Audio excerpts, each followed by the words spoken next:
How to add funds or money to your wallet on PlayStation. Hey everyone, welcome back to my channel. I am Bimal from How to Geek. In today's video, we will learn how to add funds to wallet on PlayStation. So make sure to watch the video till the end. Now in this case, I'm showing you on a PS5. You can also do this from PS4 or your web browser. Just turn on your console, log into your PlayStation network account, and then just go to settings.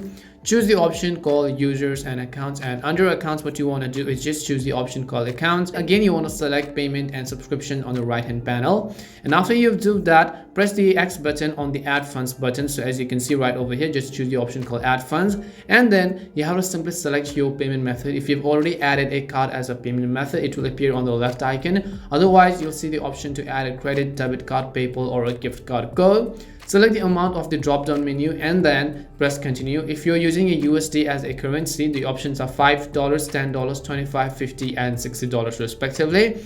Confirm your purchase if you want to, so as you can see over here. And if you also want to redeem a gift card code to add funds, you need to select the 12 icon on the add funds menu. Afterward, type your 12 number code to top up your wallet. And that's all it takes to add funds to your PlayStation. We hope the video was really helpful, and if it did help you, make sure to leave a like and subscribe to our channel. If you've got any more questions, feel free to leave them down. Thank you very much for watching till the end, and see you soon in our next video.